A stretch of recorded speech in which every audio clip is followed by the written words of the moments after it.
Hello America, I'm your host, Joe.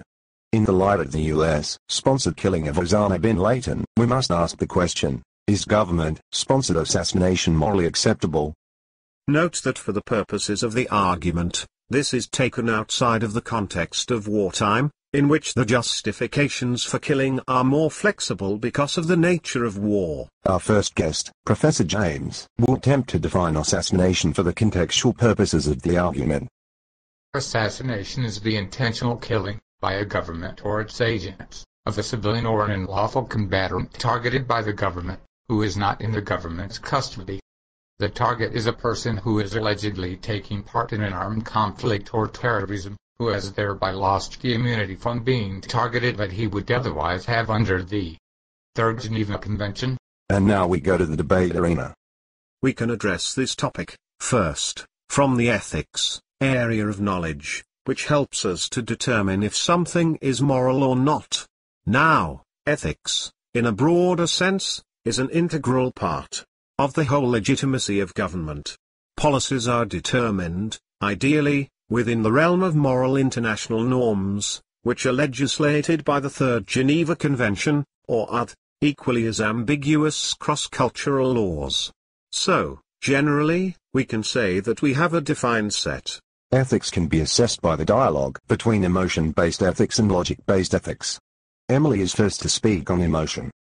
If we look at bin Laden's death from purely emotional thought, there is something notably distasteful about celebrating someone's death, or even propagating the cycle of violence. David Sirota, writer for Salon, writes, "For decades, we have held in contempt those who actively celebrate death.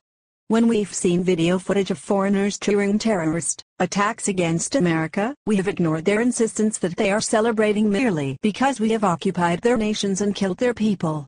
Instead, we have been rightly disgusted, not only because they are logging the death of our innocents, but because, more fundamentally, they are celebrating death itself.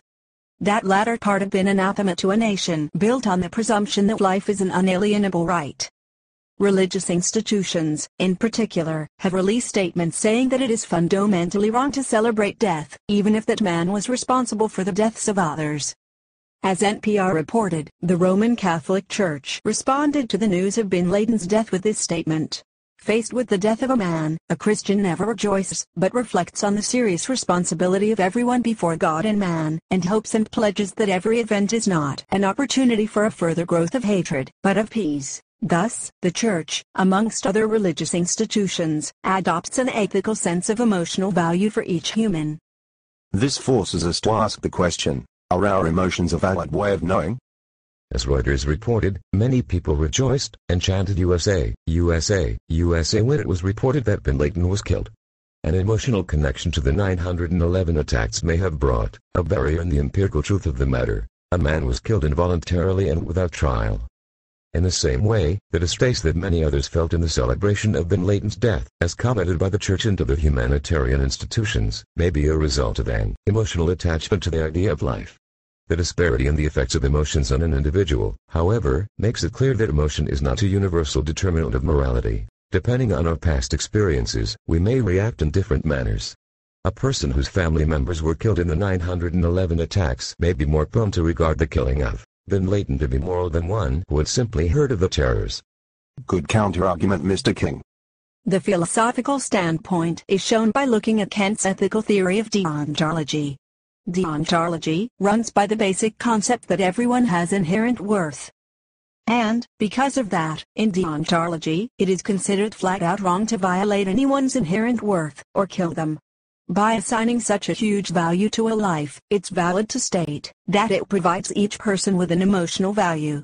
Which basically means that each person is emotionally significant, and that significance cannot be violated because we are assigning an infinite value of inherent worth to each human being, that it can never be justified to kill them. The key here is that, in each person being valued, it shows an emotional attachment to humans, and reveals, which is atypical in ethics, a kind of generosity towards emotions, as a way of knowing. An attachment to the ethical principles of the means, rather than quantification of the ends or a cost-benefit analysis of a purely logical calculation. Kant shows us how to value each life and attach an emotional and moral significance to each life. So, therefore, deontology embodies a sense of emotional ethics. Alright. So, framed within this debate of assassination, deontology would say that it is immoral, regardless of the benefits, to kill anyone. Not even terrorists. Not even the bad guys. Kant would deem Spider-Man to be immoral, because killing anyone is just wrong. Further, Kant would judge our actions based off of the justification for committing them. Under the ends don't justify the means measure of deontology, nothing can truly be deemed okay in the name of foreign policy interests. Think of the effects of deontology. Well, it would essentially assure that we never violated the integrity of a life. As a government, we would be forced to provide due process in every situation regardless of the circumstances. It would also force the government to be inactive.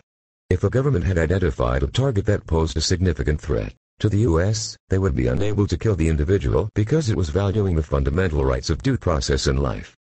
When governments allow for evils to happen, despite having the power to ease the suffering, especially at marginal cost, they are committing an immoral action. This is because even if we are not acting we can be immoral because not acting is a decision we make and can be morally judged. Peter Singer, philosopher, explained, if I see a drowning baby, and I decide not to save it, I am making a decision not to help the baby, which is an action that can be morally judged. So my omission of that action is in itself an action. Thus when a government sits idly by and allows for a dictator to slaughter innocent people, it can be blamed, to an extent, for that action despite the fact that it is not, in technicality, making one. So, in the case of using deontology, it is plausible to say, if the assassination would save more lives and increase happiness, not taking that action could be morally guilty. Korsgaard, a world-renowned Harvard philosopher, states that we must be able to determine the point at which our passion to win has taken over our pragmatic reasoning for taking an action. If we confuse the desire to defeat an enemy with the desire for retribution against the criminal, we risk forming attitudes that are unjustified and ugly. The attitude that our enemy's death is not merely a means to disabling him, but is in itself a kind of a victory for us. Or perhaps even the attitude that our enemy deserves death because he is our enemy. That was said by Korsgaard. This brings us to logic as a way of knowing. Foreign policy, on a broad scale, exists to ensure that a state can maintain its sovereignty and autonomy, or ability to govern itself and exist as a nation. Although a state protects life, it operates under utilitarian standards for three reasons. First, the state is inherently utilitarian because while an individual may be able to sacrifice himself for a cause or for the sake of others, a state must protect its citizens.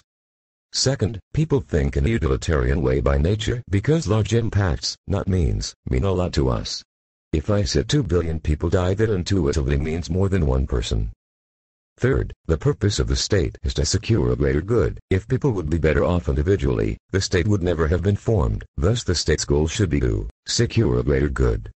Thus, utility can be seen as a standard of pragmatism, or practicality.